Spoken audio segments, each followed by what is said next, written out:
We're live from New Delhi. You're watching DT India Live, India's voice to the world. I'm Lipakshi Khurana, coming up in the next 30 minutes.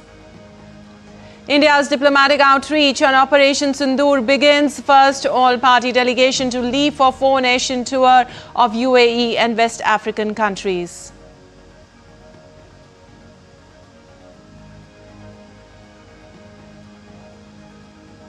External Affairs Minister Dr. Jaishankar met with Danish Prime Minister Mette Frederiksen in Copenhagen, lauds Denmark's support in the fight against terrorism.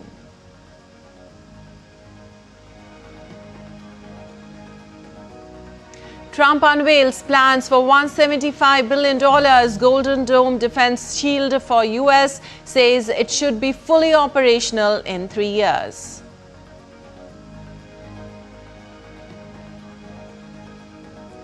EU, Britain go ahead with new Russia sanctions without waiting for Trump. Russia says it rejects ultimatums. Italian PM says Pope willing to host talks.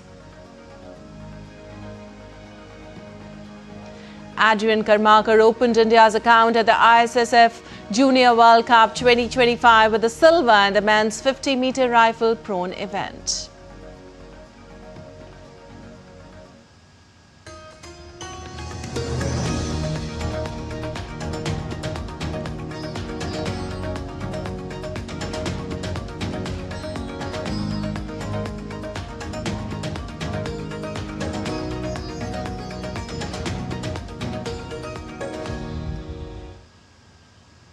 And on to the details now. After befitting reply to Pakistan's aggression with the successful conduct of Operation Sindoor, launched in the wake of dastardly Pahalgam terror attack, India will begin its diplomatic outreach to further expose Pakistan, which has been promoting terrorism as its state policy.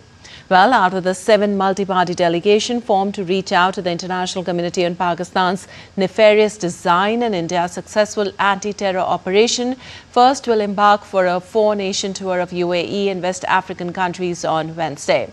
The delegation, led by Shiv Sena MP Shrikant Shinde, will be visiting the United Arab Emirates, Liberia, Congo and Sierra Leone.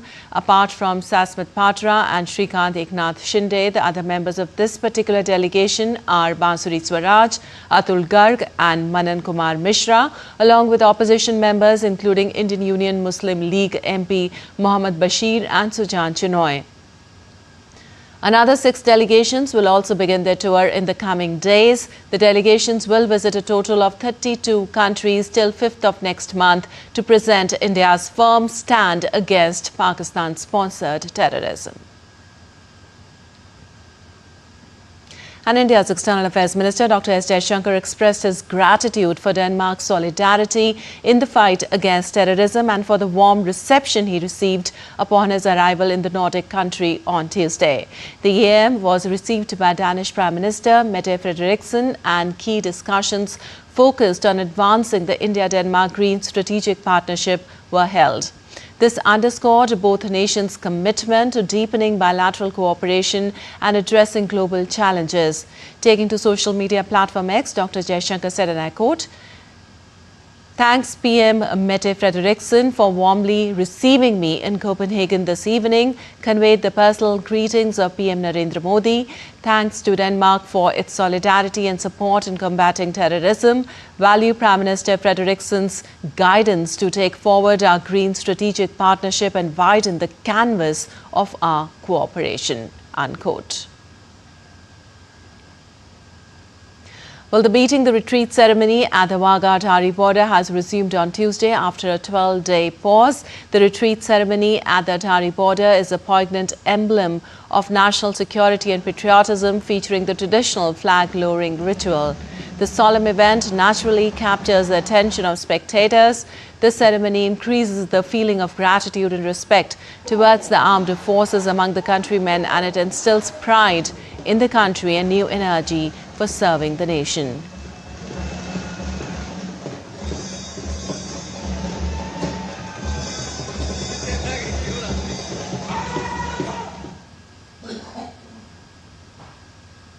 However, according to sources, some changes have been made in this drill as per necessary security measures after the Pahalgam terrorist attack.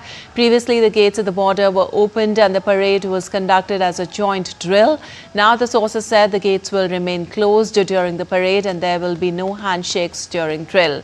Also, there will be no exchange of sweets or gifts on any occasion.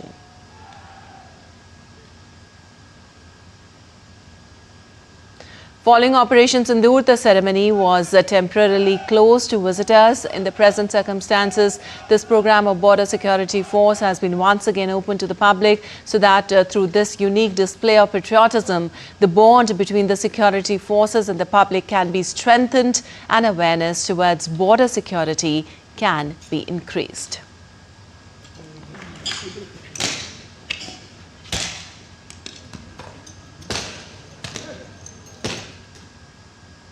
Well, India has taken the path of rapid development in the Amrit Kal under the leadership of Prime Minister Narendra Modi. PM Modi will virtually inaugurate 100+ railway stations nationwide on the 22nd of May, including 5 in Chhattisgarh, Ambikapur, Dongargarh, Bhanu Pratappur, Bhilai 3 and Urkura. Ahead of the event, a Saharanpur station has been transformed under the Amrit Bharat Yojana, earning praise from locals for its development.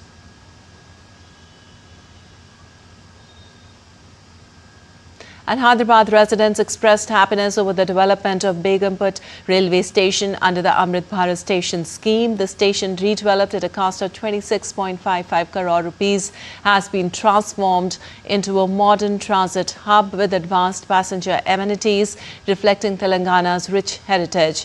The revamped station, handling around 100 trains daily, is set to be virtually inaugurated by Prime Minister Narendra Modi on May 22nd as part of the inauguration of 103 Amrit Bharat stations across India.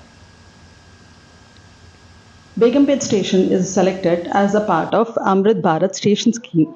On account of Amrit Bharat station scheme, improvised international facilities have been provided for Begumpet for the passengers like massive departure halls, number of booking counters, ATVMs.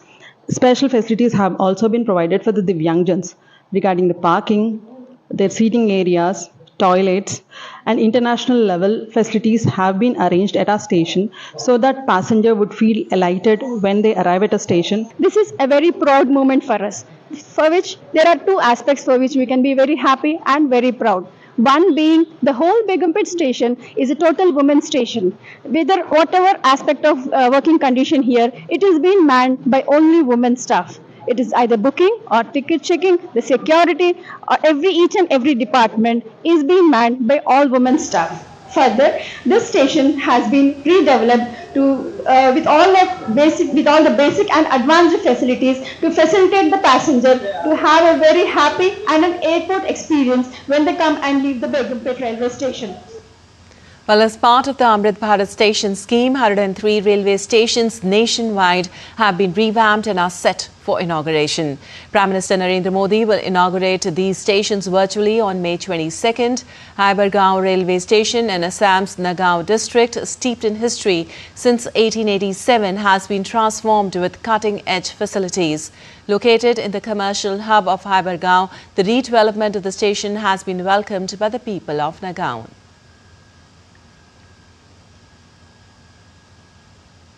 And in the Indian states of Hyderabad and Rajasthan, people came together with a patriotic spirit for Tiranga Yatra, a procession paying tribute to the valor of the Indian Army for successful Operation Sindoor. In Hyderabad, the event was graced by Indian Army officers and veterans who led the rally with dignity and pride. Throughout the route, citizens showered flowers upon the marchers, offering a warm and heartfelt welcome.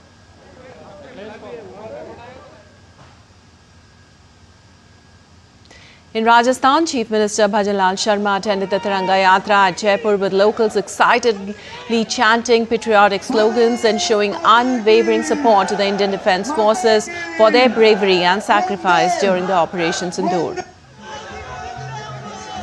Lok Sabha Speaker Om Birla attended Tiranga Yatra in Bundi, Rajasthan. The procession witnessed mass participation from people from all walks of life. They were seen carrying the tricolour and chanting patriotic slogans.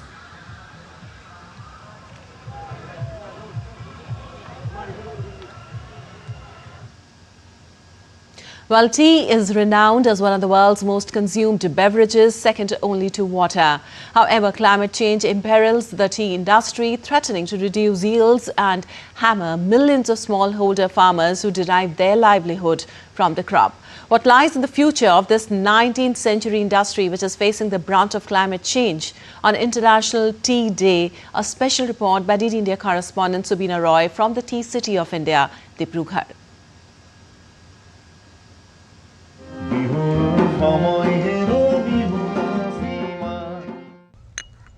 The tea which brews in your home is made from this Camellia sinensis plant, and tea is the second most consumed drink just next to water. India is the second largest producer of tea in the world. Assam is the largest tea producing state in India, accounting for over half of the country's total tea production. The Assam tea industry completed its 200 years in 2023 and it's famous for its orthodox and CTC teas, which give your teacups a bright color. The sector directly employs millions, with many more dependent on its ecosystem.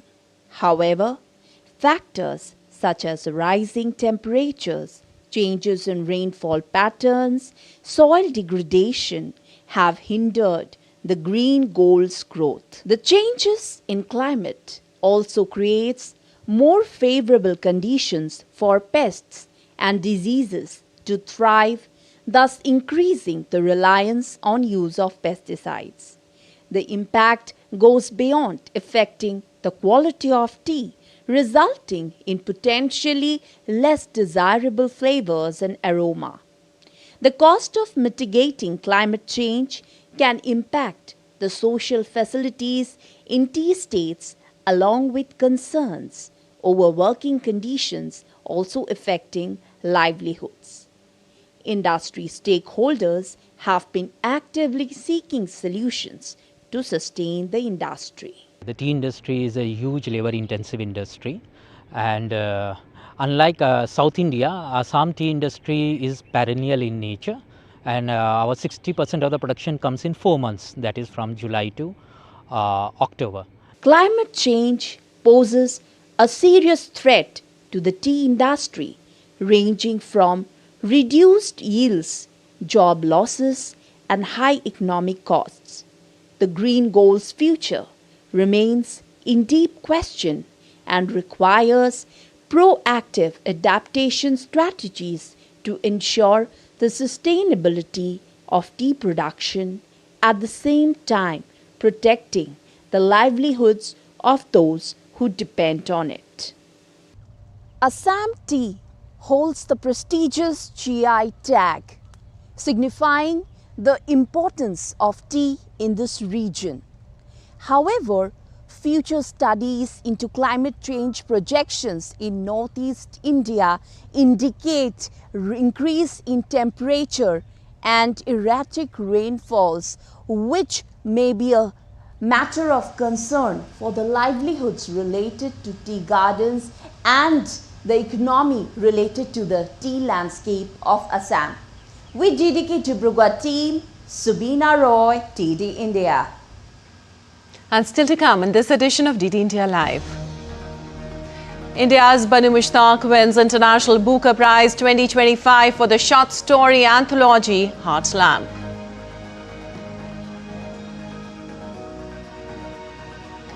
G7 finance leaders meet in Canada over key global issues. Ukraine conflict, tariffs dominate economic agenda.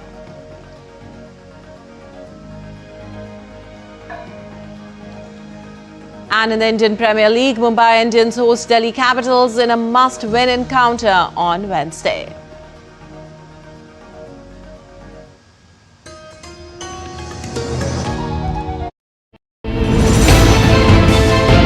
Geopolitics and trade deals. Economic challenges amid development. Hard work and the path to prosperity. It's the economy always. between walkers, money is what money does, and says supply creates its own demand, between the bulls pulls and bears tears. When supply chains globalization and India rises to the podium, we'll get you centered with the economic brief at 8 p.m. every Thursday on DD India.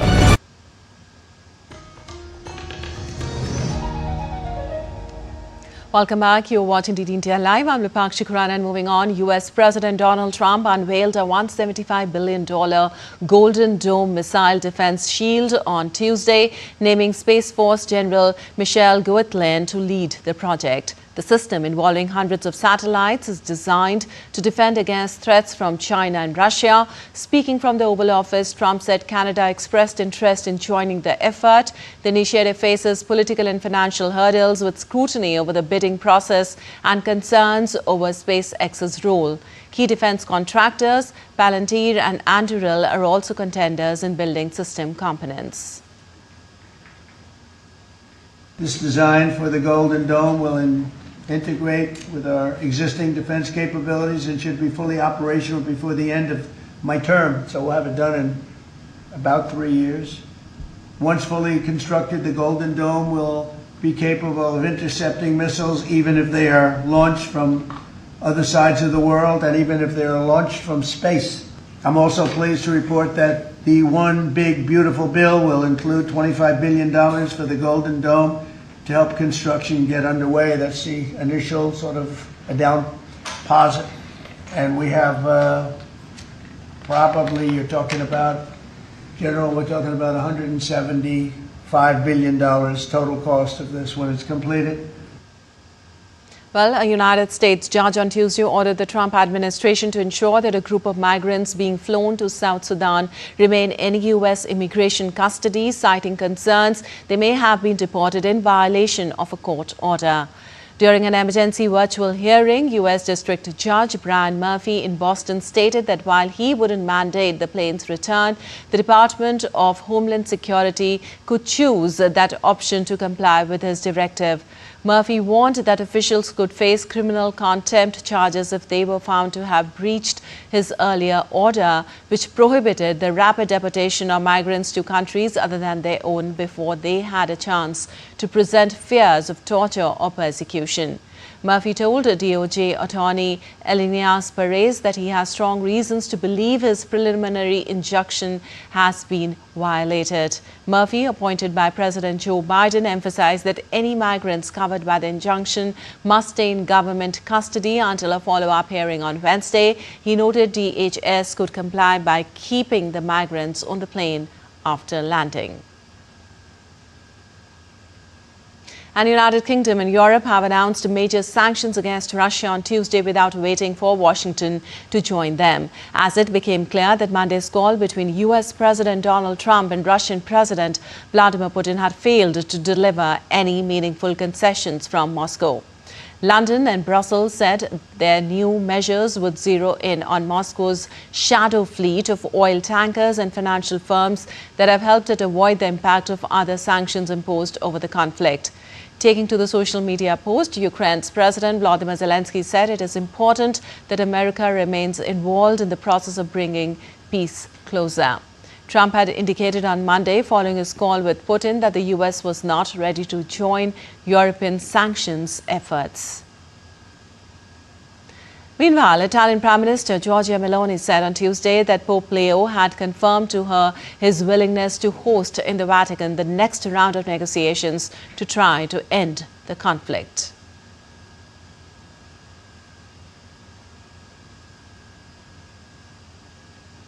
And responding to the new sanctions, Russian Foreign Ministry spokeswoman Maria Zakharova accused Europe of trying to prevent the resumption of direct dialogue, adding that Russia never responds to ultimatums. Immediately after the talks between Russian and Ukrainian delegations in Istanbul, Zelensky and his European buddies spoke in favor of strengthening of the anti-Russian sanctions. Yet again, they started to sing the old song about impossibility to trust Russia, which should be punished, as they put it, for the failure to obey ultimatum demand about 30-day ceasefire, which Kiev regime and its European sponsors tried to present as a certain step towards settlement. Russia never responds to ultimatums. Однако у этих всех деятелей ничего не...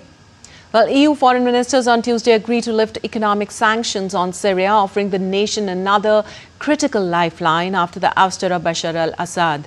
Bloc's foreign policy chief Kaja Kallis said that EU has always stood by Syrians throughout the last 14 years and will keep doing so. The European Union's top diplomat also said that there would be a review of the EU's trade agreement with Israel amid the situation in Gaza. The European Union's policy shift comes after President Donald Trump said last week he would order the lifting of US sanctions on Syria. Syria's Foreign Minister Asad al-Shaibani thanked the EU on Tuesday, saying the decision would bolster Syria's security and stability.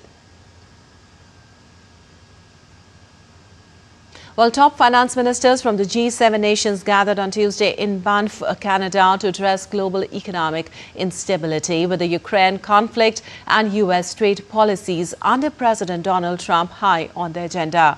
Ukrainian Finance Minister Sergei Marchenko attended the talks, seeking increased pressure on Russia and support for Ukraine's reconstruction. Canadian Finance Minister Francois Philippe Champagne emphasized solidarity with Ukraine, while U.S. Treasury Secretary Scott Bessent faces scrutiny over tariffs and inflation risks. Although not officially on the agenda, trade tensions are expected to shadow discussions. A final communique remains uncertain as members weigh differing priorities, particularly U.S. demands.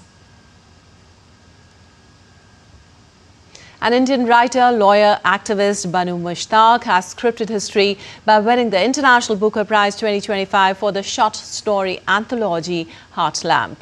It is the first book written in the Kannada language, which is spoken in the southern Indian state of Karnataka, to win the prestigious prize. The book marks the first win for a title translated from Kannada.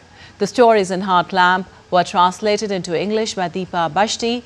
Lawyer and activist Banu Mushtaq will split the £50,000 prize money with Deepa Bashti, featuring 12 short stories written by Mushtaq over 3 decades from 1990 to 2023.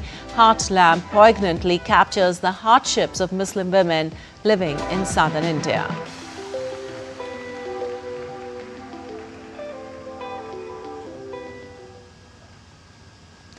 And on to some sports news. Shooter Adrian Karmakar opened India's medal account at the ISSF Junior World Cup on Tuesday with a silver medal on debut in the 50-meter rifle prone event. The 20-year-old junior national champion missed out on gold by just 0.3 points to Sweden's Jesper Johansson. Adrian delivered a stellar performance, emerging as one of the earliest finishers in the event. Adrian aggregated 626.7, setting a new junior national record in the event. Among the other Indian contenders, Rohit Kanyan finished 12th, while Vedant Nitin Wagah ended in the 35th position. And in the Indian Premier League, Mumbai Indians are set to host Delhi Capitals in a must-win encounter on Wednesday. With Royal Challengers Bangalore, Gujarat Titans and Punjab Kings already qualified for the playoffs, there is only one spot up for grabs. MI are placed 4th on the table with 7 wins, 5 defeats. They have 14 points to their name. DC, on the other hand, are 5th on the table with 6 wins and 5 defeats. They have 13 points to their tally. The MI versus DC is a knockout game for DC. If they lose, MI will qualify for the playoffs. Well, the Indian Cricket Board has announced that Indian Premier League Qualifier 2 and final will take place in the western city of Ahmedabad on June 1st and 3rd respectively, while New Chandigarh will stage Qualifier 1 on May 29th and the Eliminator on May 30th. The new venues for the playoffs were decided by the IPL Governing Council, keeping in mind the weather conditions and other parameters. Furthermore, with an eye on the monsoon season, the BCCI also decided to shift the May 23rd fixture between Royal Challengers Bangalore and Sunrisers Hyderabad from Bangalore to Lucknow. The tournament resumed on May 17th after a brief suspension due to conflict between India and Pakistan. All right, that's all for this edition of DD India Live, but let us know your thoughts on the news of the day. For those on the go, you can get all the latest news and updates from India and across the world on the DD India mobile app. The app is available on both Android and iOS platforms. Scan the QR code on the screen to download now. Well, we'll be back with more news as it breaks here on DD India. I'm Nipakshi Kurana from all of us here in Delhi. Thanks for watching DD India Live.